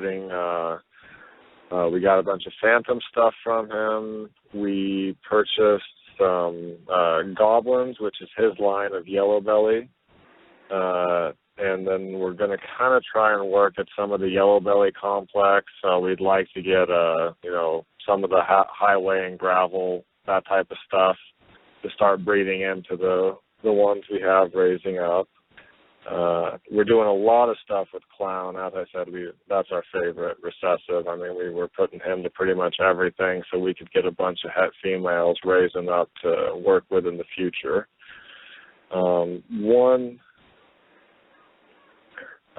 One male that we're really, really excited to be working with, we got him, actually I think I got him on Christmas Eve last year from Cold Blooded Addictions, John Courtney, and we purchased him as a red exanthic, but due to the pairing and the fact that the other potential combos had never been made, that's what he sold him as. But the red exanthic boy has a potential of carrying up to 3 other genes, and John has pretty confident it carries one of them, which is he calls it Nazca, which is his line of there's a whole bunch of names, Paint, Sentinel, Speckled, Neo. They're all pretty similar, but that's kind of one of those things I was talking about earlier, and they don't know if they're compatible yet, so everyone's giving theirs a different name. And he has a possibility of being that gene, which he's pretty confident he is, and he has a possibility of being Fire and Enchi too. So we're really, really looking forward to getting a clutch from him, just because that's going to be kind of a mystery one. We have no idea what's going to come out of it, so that's going to be a lot of fun seeing what he produces and what he ends up carrying in the end. That's amazing. I mean, that's the kind of stuff that keeps you doing it too. Just the not knowing part, the maybe. Mm-hmm. Yep. Yeah, babies. I hate the thought of doing a clutch where there's no variation to it. Some people will do like albino to albino just to get a bunch of albinos to sell, because that's all you're going to get. But to me, that's just boring. I don't even want to go there. I'm with you there. I work with different heads here, and I have something that I'm shooting for, and I keep getting sidetracked. Something cool will pop up, and it's like, whoa, I want to try these. So I build more racks, and my gecko room keeps shrinking. Yep, I know the feeling there. Yeah, it's so hard to keep on track with projects. And another thing we're going to be working with, like I said, we got that banana spider pinstripe boy, and once he gets to size, we've got quite a bit of females that are growing up too right now, getting closer to breeding size that we're going to be doing him to. And our newest project, we don't even have yet actually. We just paid them off. But we're getting some genetic stripe het lavender albinos from Ralph Davis to start working on lavender albino genetic stripe project of our own. That one we're really excited about. Yeah, he's produced, I think he's produced about half a dozen lavender albino genetic stripes this year, and they are just ridiculous looking. They're almost solid orange with like these little pinkish purple lines going down their back. They're incredible looking. If anyone gets a chance, they should definitely check it out on his birthing records and his page. Is that he's really produced some amazing ones this year, and that's where we're getting ours from to start the project ourselves. I keep looking into ball pythons and checking them out. The more I look at them, and then I come back to reality. Well, I only have so much space, and I know if I got a pair, it would just spiral from there. That's how I am. It's addicting. It is very, very addicting. Yeah, exactly. It's just so we're. Could you give the people one more time, Caleb? We've got about 13 minutes left. Give the people again where they can find you and your name and all that stuff. Okay, they can find us on Facebook, Royal Family Reptiles. My name is Caleb Wright. It's with a C for Caleb and a W-R-I-G-H-T, last name. They can feel free to contact me on Facebook or whatever. Royal Family Reptiles at outlook.com is an email they can get a hold of me at too. And that's pretty much about the only ways to get a hold of us so far. Good. Do you have a website in the works or anything? Not yet this year. We're hoping to kind of get working on that next year, but we're just trying not to overwhelm ourselves right now, pretty much. Yeah, no, good for you because it's easy to do. Yes, and I've kind of ran into that a few times and been like wanting to rip my hair out, running around screaming, what am I going to do? And then it's like, you know what, take a step back, pull a snake out, just stare at it for a bit, you'll feel better. Enjoy the hobby. There you go. Don't get overwhelmed to where you're not enjoying the hobby because then you're just going to get out of it. You're going to go back. Yeah, stuff starts getting weird in the hobby or the things that go on in the hobby, and I just go in a gecko room and the heck with all the other stuff. I know why I'm doing it, and kind of level my head out. Yep, exactly. Not doing it for anybody else, doing it for yourself in the end, and the enjoyment and passion, and that's exactly what I always try to remind myself. Yeah. Especially when you're cleaning like 50 million bins of snake poop and. Oh yeah. Between the snakes and the rats, it's definitely a busy weekend. We had to start working 4/10, so we would have 3-day weekends to get a little bit of relaxation after we were done working on all the snakes and rats. Yeah, no, I hear that. No, I've been this week especially. I've been working some long hours. And then I come home and I go, I don't really feel like it, but I have to do it. And then get into it, and it's not I have to. It's like this. I start looking at how they're growing along, and colors are coming in, and how they're growing. Oh yeah. Yeah, and it's like this ain't so bad. Yeah, and sometimes you do just have to take a step back and appreciate what you have, because it's really, really easy, like you said, too, to get caught up in a new morph or a new project or something you want to do and just keep thinking of what's next.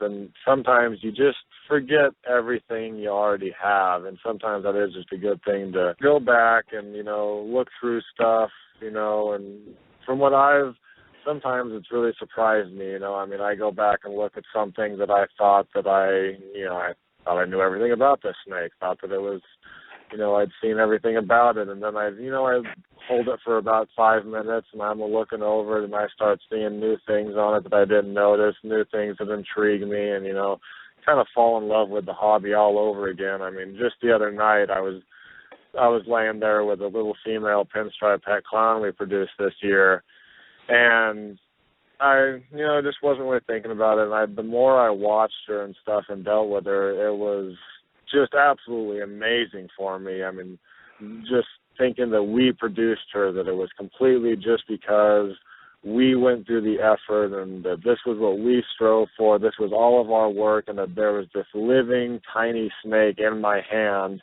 due to the culmination of all of our efforts. And it was overwhelming for me to think about it. Yeah, that's the spirit, though. Yeah. People need to sometimes just take a step back and look at what they have and appreciate everything, because it is easy to get caught up in what's next and what else are you getting and what are you buying next, you know. So you just got to appreciate what you have, too, as well. Yeah, love what you breed and breed what you love kind of a thing. Exactly, yep. Yeah. I ignore the market a lot of time. I mean, I look at it, but I don't, you know, it's not a big factor in what I'm working on at the moment. Yeah. I mean, we're kind of interested in what people are interested in, of course. But if it's something, I don't buy something if I don't love it. I mean, if I'm not going to enjoy producing it, I really don't care if everyone else loves it. It matters. I have to want to produce it myself too. Yeah, and in the reality of I can't keep them all, you know, that kind of sets in. So I'm going to have to do something. Yeah, exactly. Mm-hmm. And the market fluctuates so rapidly lately. Oh yes, yeah, definitely. I know. All right, well, I'm going to go ahead and thank our sponsors once again. It's about the end of the show. We've got about 6 minutes left. The show is brought to you by our generous sponsors, Luxurious Leopards, Lilith, Leo Lovables, the Reptile Report Marketplace, Holly's Homebred Reptiles, Happy Gecko Sticky Situation, and Top Notch Leopard Geckos. So any other closing remarks you want to talk about, or you can talk about, like I said, 6 minutes, 7 minutes? I don't really care if you guys have any more questions or whatever, anything you're curious about. I mean, nothing I can really think of off the top of my head. I think we just opened up a Pandora's box with all the questions today. So, you know, it's like, oh, really? There's that many different types of morphs and stuff that doesn't go together, and I can't remember all of it, so I'm going to have to listen to this show at least 5 more times. Yeah, no. And look around and do more research on it.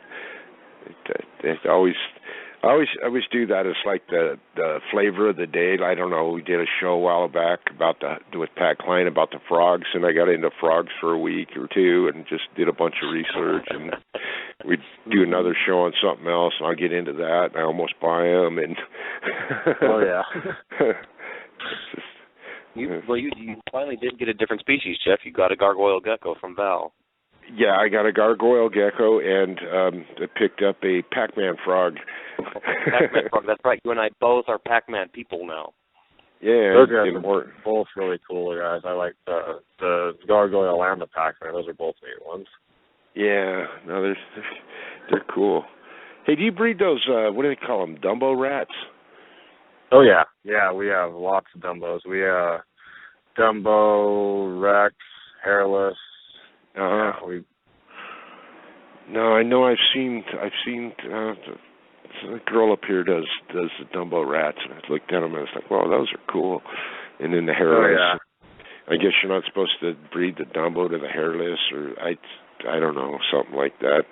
I could be totally wrong on that. That's not really an issue, but a lot of people don't really strive for breeding hairless, mainly because hairless females make horrible mothers. They usually have lactating problems. So some of them do just fine, but I've had females, they'll have their litter, but they can't feed them. So if another mother isn't there to pick up the slack, all the babies die. So most breeders shy away from hairless just because they're far less productive, of course. And the same kind of goes for the Rex gene. It's a curly hair gene, but if you do the super form, a double Rex, the hair can get so curly that it snaps, and they call it patchwork hairless because they just kind of lose hair in random places throughout their life as they shed. And they kind of go through some of the same issues as hairless, as just not being quite as productive and healthy and stuff. Yeah, it's like anything else, like what we do. You're targeting a mutation that in the wild would not survive. So, I mean, that's, that kind of stuff happens. Exactly, yeah. And the hairless also, another big issue they have is since they have no hair, they tend to have a lot of skin problems and problems with dry skin, and of course they get scratched much easier than another rat because they have absolutely no fur to protect them. And in the end, the fur helps the snakes digest, and it helps kind of clump everything together. So a hairless rat can sometimes promote snakes to have runny feces and stuff, and which can, of course, freak people out. So it's just the hair's kind of like fiber in their diet or something, huh? Yeah, exactly. So it's not exactly a good thing to feed hairless, so it's something we've never really strived for. We definitely have it in our collection and stuff, and every once in a while a little hairless will pop up, but usually we try to feed them before they get to be a very much size. Yeah. It'd be good for pinkies for youngsters. Uh-huh. And a lot of times, unless they're a really, really good hairless, until they get their adult coat, they'll kind of have a fuzzy coat. So when they're a baby, they won't be that bad to feed either. Huh. That's interesting stuff. I never really thought about the hairless, the hair being a fiber thing, but I know.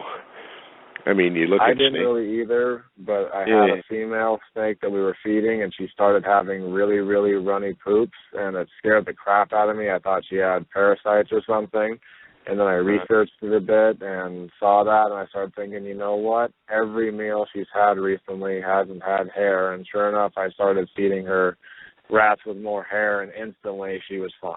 So that's definitely something to keep in mind when you're doing feeders, too, that can cause it. It's not like something horrible for them, but it just can make them be a bit runnier. Yeah. Well, that's because I look at, I have a gopher snake, just a common gopher snake, but, when you clean it out, it looks like they don't digest the hair. Yeah, pretty much. Yeah. But I'm sure they must derive some kind of nutrients from it. Or maybe it is just a fiber thing.